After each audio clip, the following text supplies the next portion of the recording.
No Donovan Mitchell, no problem. Lots of thoughts tonight. Let's get over to the Hoops Nerd postgame show. What does that even mean? Hoops Nerd postgame show.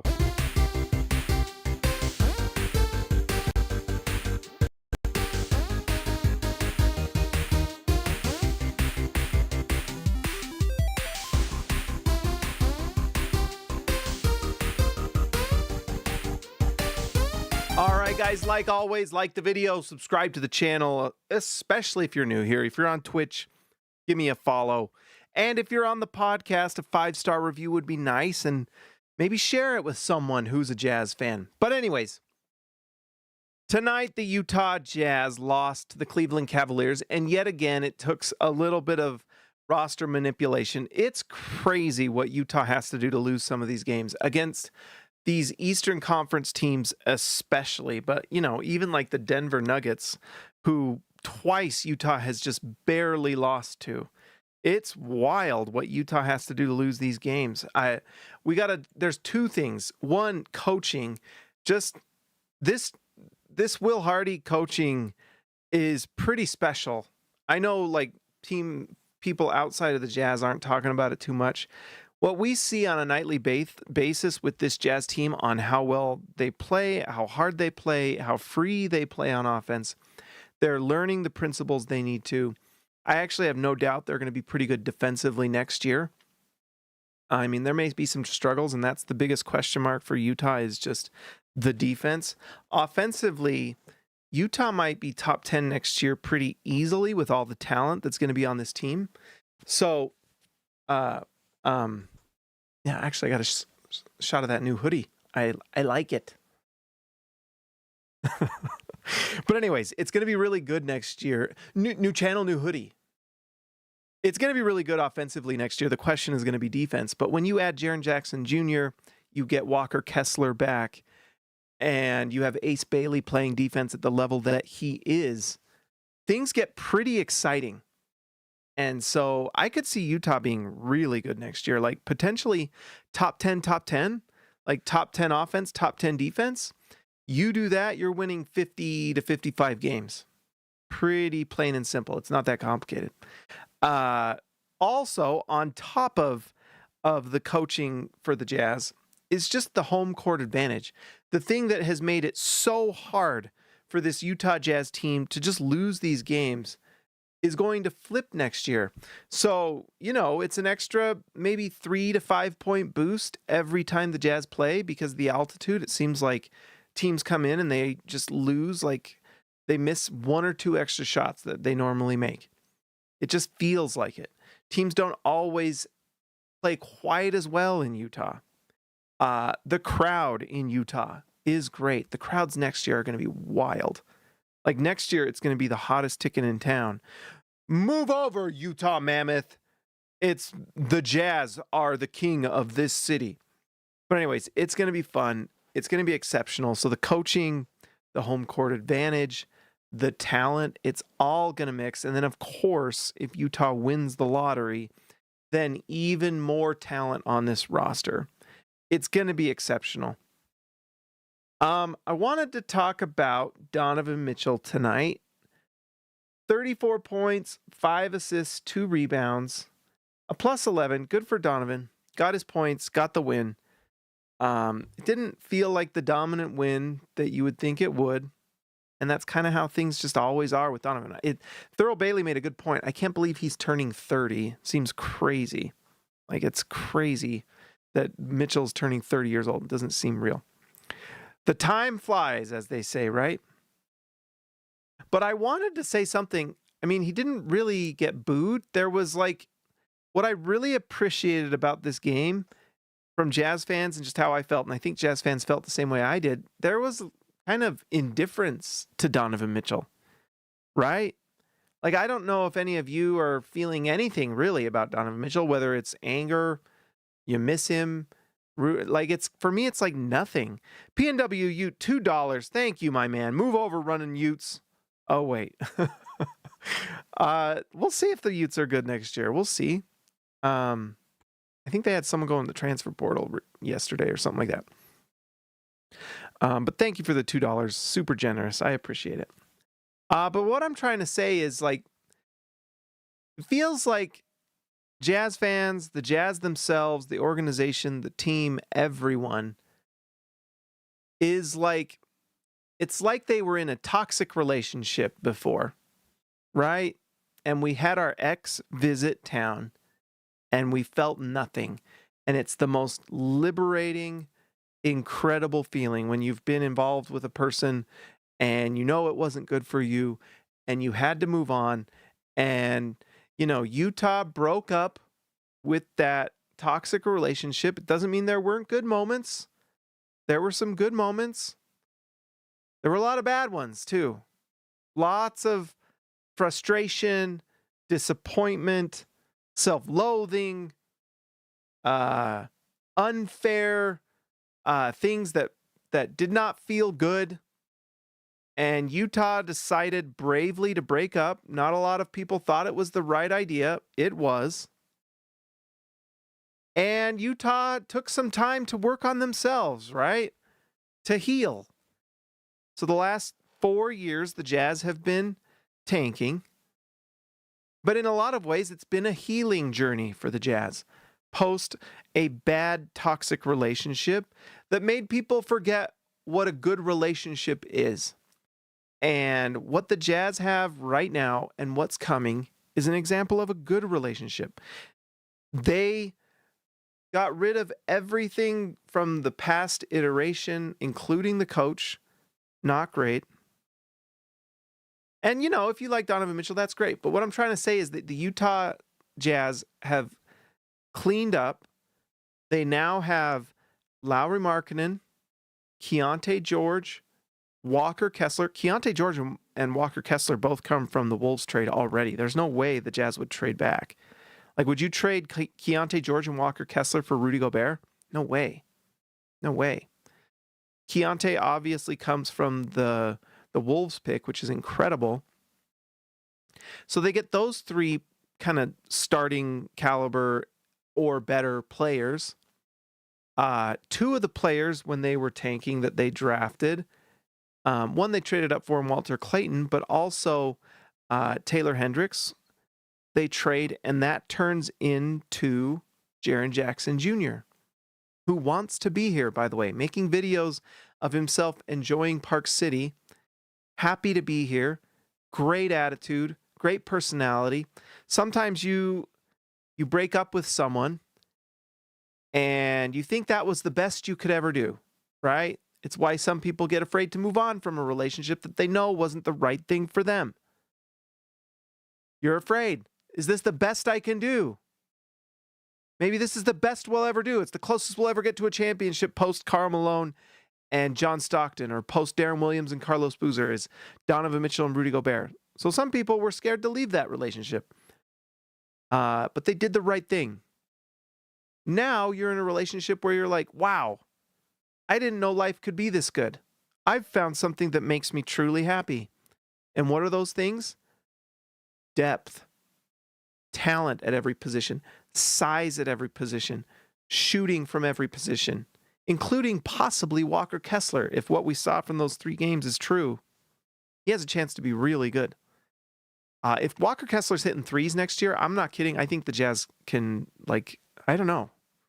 I'm scared to say it out loud, but Western Conference Finals?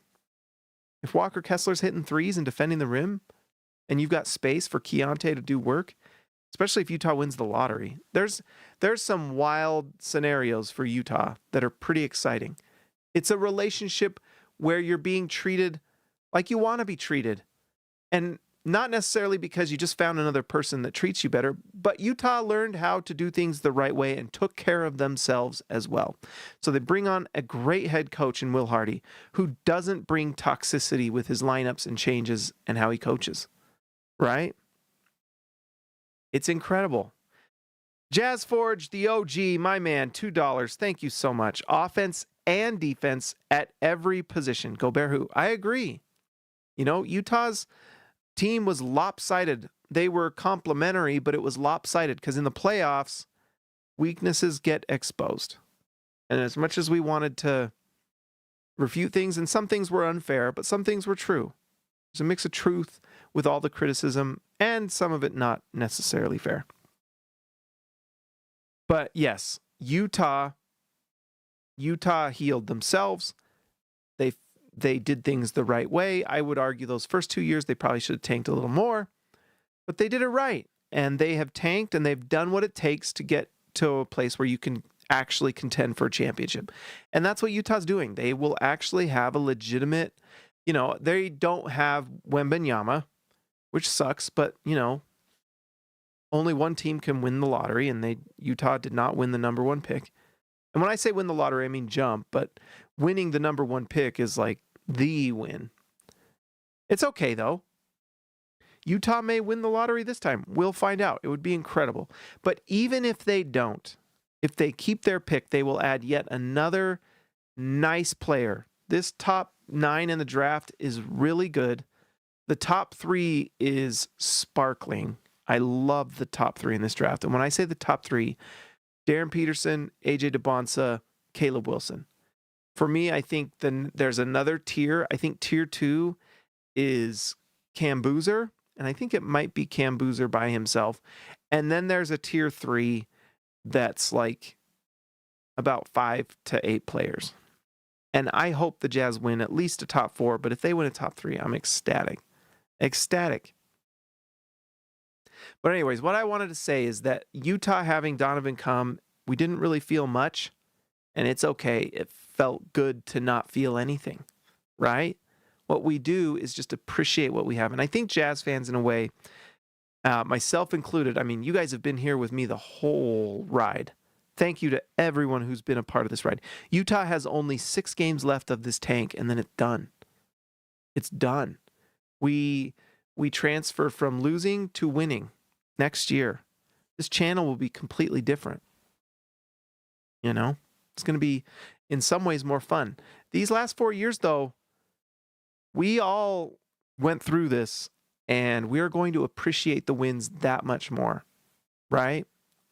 Like, let's say Utah traded Donovan Mitchell and Rudy Gobert, and they had Lauri Markkanen, and they just kind of tried to get the best they could every single season. Utah would be kind of where the Chicago Bulls are. They'd be in the middle. They could have won more games, for sure. They could have won more games this year. They would have lost their pick, right? If they'd have just tried really hard every season and do the same thing they always do in the past, like people do when they go from bad relationship to bad relationship to bad relationship and bad decision, like a dog to the vomit, as the scriptures say. If they'd have just done those things, there would be no Ace Bailey, right? We may not even have Cody Williams, who's turning into something really nice.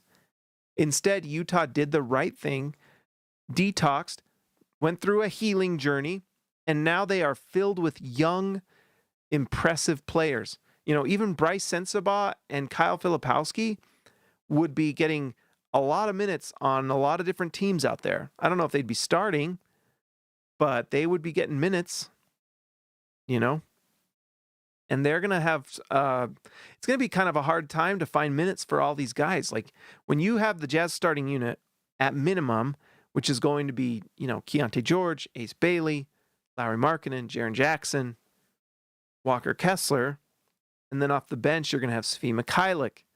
You're going to have, let's see, let's just go look at it, because I'm going to forget someone. You're going to have maybe Yusuf Nurkic if he re-signs. You're going to have, and then leaves the 4 players we're talking about now, like Cody Williams. Blake Henson's going to get some minutes because he's been solid. Bryce Sensabaugh, Kyle Filipowski. And then we haven't even talked about the player Utah drafts. Maybe it's Michael Brown. Maybe it's, who knows, Blake Burries or whatever his name is. Maybe it's Nate Ament, who I really like. I don't know. We'll see. But it's going to be a fun draft. If the Jazz win the lottery, I cannot express to you how exciting that is. It's so exciting. And I actually do really hope, it's such a good draft. I really hope the Jazz trade into the late first or the mid first somehow to maybe pick either Chris Sinak or Adai Mara and get just another center on this team. I really like both players. I actually kind of am thinking Sinak might be fun. I got to watch more film on him, but he might be a lottery pick. But he would be a lot of fun, you know? And so if you can kind of figure out a way to get one of those guys and then just add even more depth with more youth that can just grow with the team, fantastic. And then Utah's going to enter free agency in an offseason. Like, who's to say the Utah Jazz don't make another trade? It's going to be incredible. You know? It's really going to be cool. So anyways, and then Isaiah Collier. Isaiah Collier is going to get minutes. So Utah has so much depth. They're going to be really good next year. And then they have top-end talent.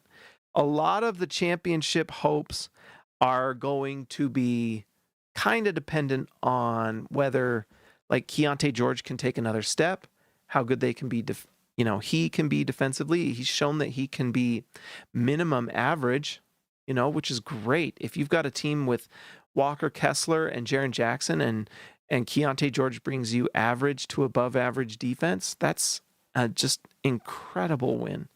And then Ace Bailey, we're seeing what he can do defensively. I mean, honestly, there's a world where Lauri Markkanen's the worst defender, but he's big, so that size at least helps out. And I know Jaren Jackson isn't known for rebounding. That's probably one of the weaknesses that he has. But when you're that big and you have someone like Markkanen, Jackson, and Kessler rebounding the ball, I mean, Utah's going to be a good half-court team. They're going to be a team that's going to be hard to score on in bunches because Utah will defensive rebound really well, right? Even Keontae George is a good rebounder. Ace Bailey's a great rebounder. This team, I mean, rebounding is going to be a thing Utah does really well. Even with Jaren Jackson not being the best rebounder, Utah's going to do well at that.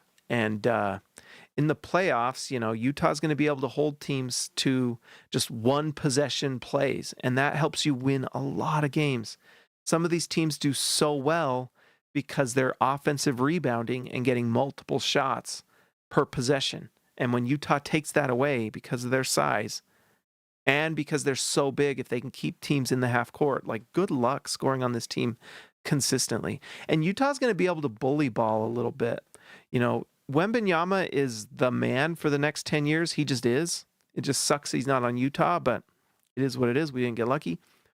But Utah has some counters to that. Kind of like when they were playing Shaq and Ostertag. People forget that Ostertag played Shaq about as well as anyone could, right? That 4-game sweep the Jazz had over the Lakers and Shaq, Ostertag was part of that. So we shall see, but I think Utah is going to be an absolute problem for a lot of teams. It really just comes down to the same things with winning seasons as always. Can you stay healthy? Can you get to the playoffs? Can you find a lot of chemistry? I think Utah's going to have like a couple double-digit win streaks next year, like 10 games in a row type stuff. It's going to be fun. Now, more teams are going to be trying next year, so there's no like easy tanking teams to beat. But it's going to be a fun season next year. Absolutely. Let's see. Yeah. Okay. Well, let's dive in a little bit in this one.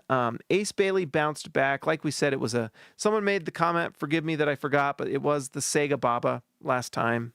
The second game of back-to-back is a big reason why Utah played so poorly, although they were fine to lose that game. But when you have some rest, and by the way, this is third game in 4 nights, and Utah played pretty well. Nice to see. But Ace Bailey goes 8 for 15 from the field, 3 for 6 from 3. That is great. By the way, I think Ace Bailey's shooting better from 3 than Lauri Markkanen did this season. Pretty exciting stuff, if you ask me. Yeah, he's almost at 36. And I know there's some people out there that think I do not like Lauri Markkanen. No, I like Lauri Markkanen. I'm excited that he's on the Jazz next year.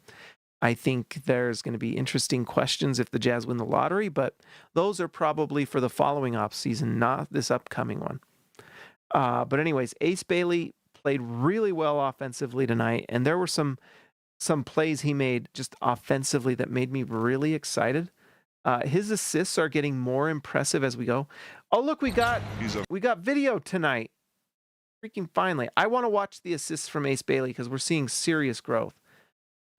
This one, he gets the ball off that dribble handoff pick and roll and just a nice dump off to Filipowski. That's just simple stuff, but simple basketball wins. This was the other one. Let's see. Gets the ball, drives, draws the hardened defender, finds the simple open pass to Filipowski. Bang. Right here. Let's see this one. Look at this. He is on these driving to the basket and spraying out to three-point shooters. This one again to Filipowski. Filipowski, shout out to Filipowski having a nice three-point shooting night. Here we go again. Is this just the transition play? Yeah. Nice find and transition. Conchar knocks it down. And then finally, let's see. What was this one? I believe this might have been a career high in assists for Ace Bailey, actually, with the 5. Drive to the basket. Easy dump off to Shibwe, who knocks it down.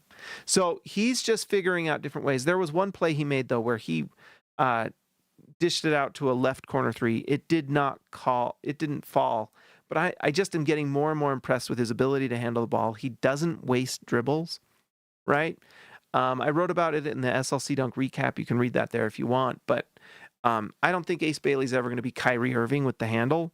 But he's learning when not to dribble the ball. He's learning how to handle the ball while also keeping his dribbling to a minimum, which honestly is probably a good thing just for efficient basketball. He doesn't waste dribbles. It's not a lot of we watched Harden tonight. It's not a lot of Harden ball where you're watching him just put the ball between his legs and then just take a step back 3. He's taking step back 3s, but he's having to make quicker decisions because of the handle. And in a weird way, it's kind of helping him out. And if he can improve that handle a little bit, it improves and unlocks other things in his game. The one thing I want to see him do is just get to the foul line more. Tonight, 0 free throw attempts. Very clearly a way he can get better. Even if it's like 4 free throws a game is better than 0. So that's where he can clearly get better next year. Like tonight, no free throws. Next year, I'd like to see at least 3 to 4 a game. And it's going to be tough. Next year, Utah's starting lineup is going to be an absolute beast because it's going to be hard to have all the shots spread around, right? Utah is going to find mismatches. They're going to move the ball. Some nights it's going to be Keontae George. Some nights it's going to be Lauri Markkanen. Jaren Jackson will have his nights. Ace Bailey may have his nights. And if Ace Bailey's having his nights, that's pretty exciting. So it'll be fun. This was another great night for Cody Williams, guys. 11 for 22 from the field. Cody Williams leads the team in shots. Remember a year ago when he was scared to shoot the ball at all? Where he was scared to even be on the floor? Now we're having him take 22 shots, knocking down 11 of them, pulling up in the mid-range and knocking it down. 6 rebounds, 4 assists, 2 steals. Just really solid play from Cody Williams. And like Ace Bailey, he's long, athletic, and can defend because of that length and size. If he adds more strength, that will, if anything, just help him as a defender. He's got to work on his shooting and just in his finishing in general. But man, is it nice to see him doing these things. And it's really just the confidence level is just absolutely there. He knows he's an NBA player. He knows how to get better and should get better, which is pretty exciting. It's just that shooting just has to get better, which, if it does, sky's the limit. And I wrote about this on SLC Dunk. Probably should have done a video. Sorry, guys. I need to just do more. It's just time is a difficult thing these days. But like I was talking about the draft, and one of the things that drives me crazy with how some people look at the draft, you are drafting based off of what you think a player will become, not just what they are in this moment. It's why the draft people that seem to only use stats to build a case, which is fine. That is one element of the puzzle, and it does provide you a great snapshot of what they are.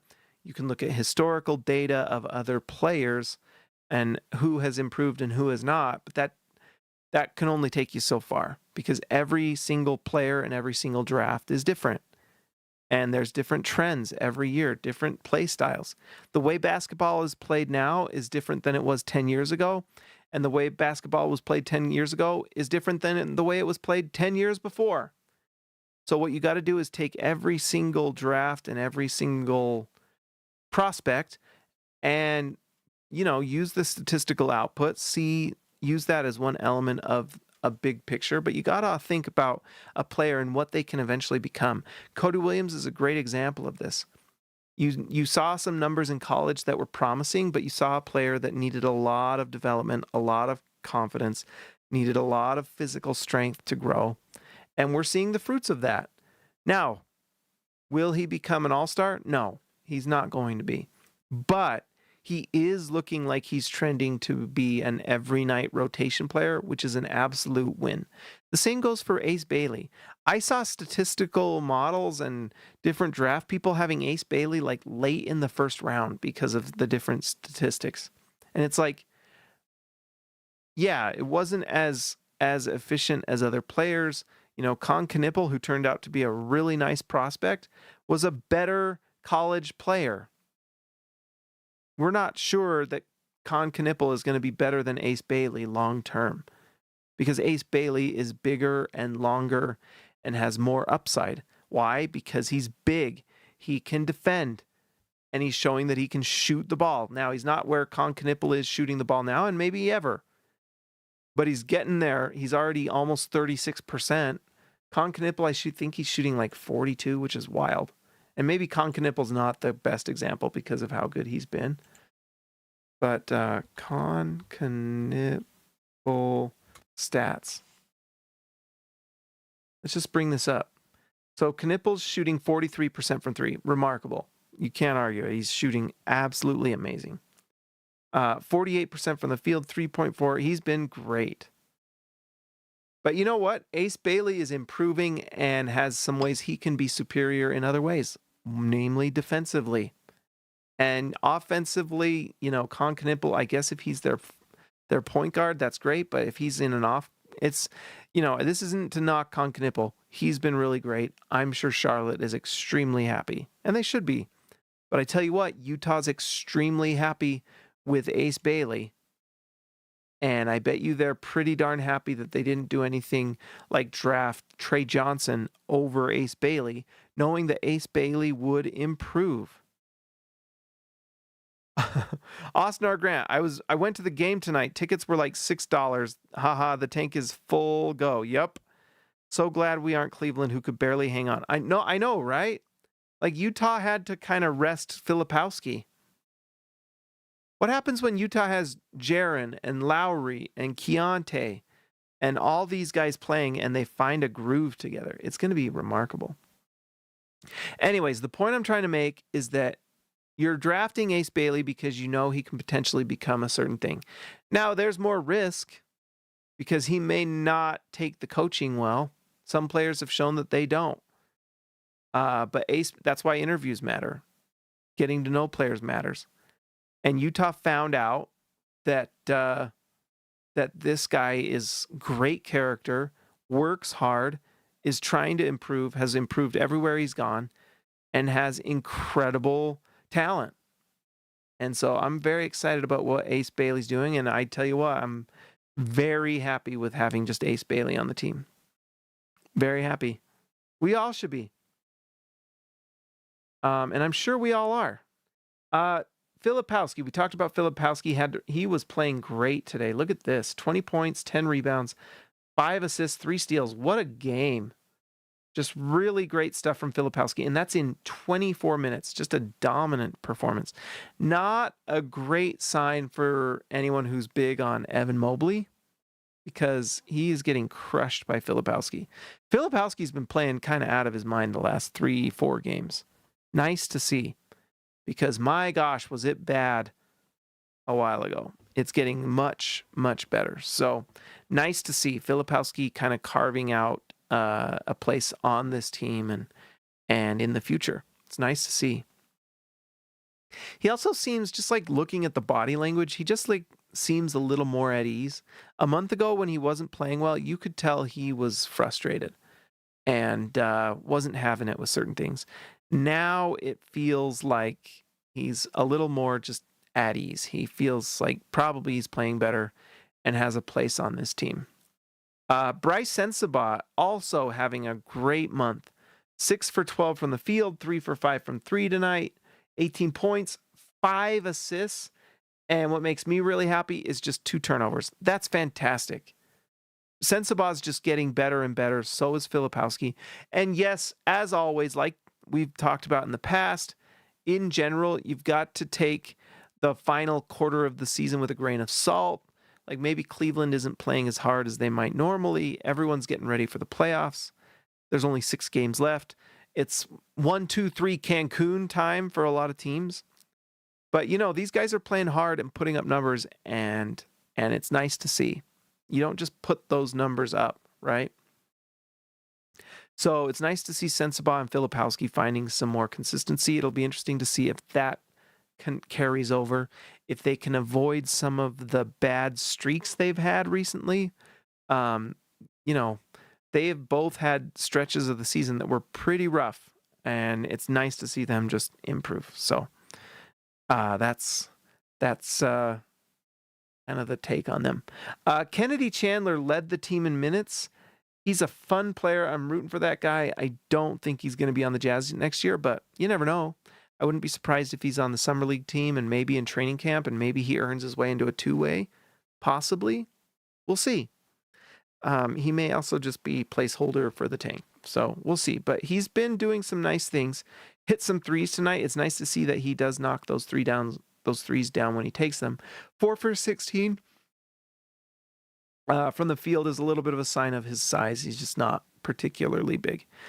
John Conchart, Thurl Bailey's favorite player. John Conchart, 29 minutes, 2 for 4 from the field, perfect from 3 again.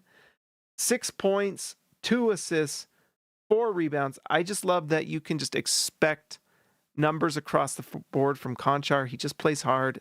He does a lot of things that help you win games. Oscar Tshiebwe as well. I don't know if he's going to be on the Jazz next year. We'll see. They may need him for depth. We'll find out. But 3 for 4 from the field, 7 points, 7 rebounds, 1 assist. I just think there's a size issue there and a defense issue because of that lack of size. And then finally, Bez and Bang, who probably not going to be on the roster next year, but, he's worth another 10-day to get through the season. Utah may bring him into Summer League as well. We'll see. And training camp possibly, and who knows? Maybe he's worth a 2-way as well. I think Bez and Bang is a rookie. In fact, I'm just kind of curious. I haven't followed him as much as I probably should, but let's see.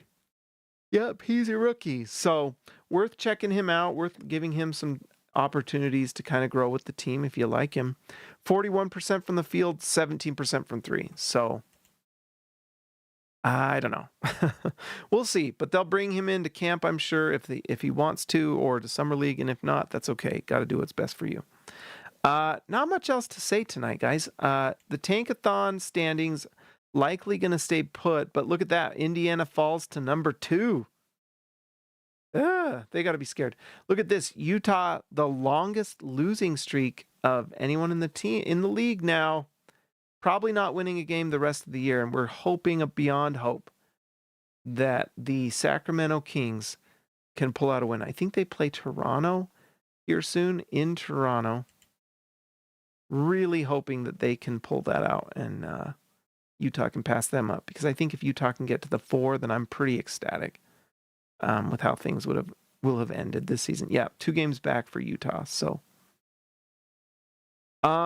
yeah, that's pretty much it. Let's go to the NBA draft lottery.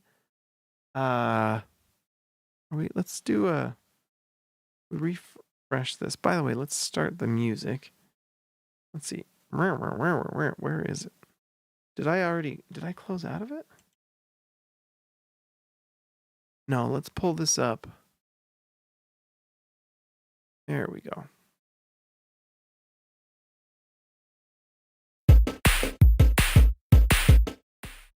All right, and then let's lower that a little bit. I'm gonna put the headphones on so I can hear it.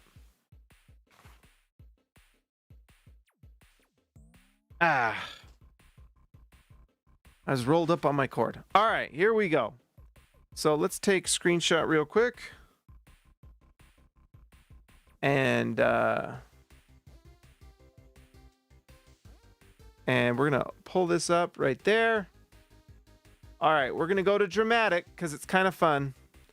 If the lottery was today, what would happen? So here's... All right. Oh! The Charlotte Hornets already jumped. So now we're chalk. Bulls, Bucks. Look for Grizzlies. Oh, Grizzlies jump too. Jazz fall to 8th. Keep their pick at least. Wow. So the Hornets get the win. That sucks. Another top pick for them. Hornets get the 4th pick. Congrats to the Hornets. Memphis. Look, the Clippers get the Indiana Pacers pick because they won that game. That is devastating. Anyways.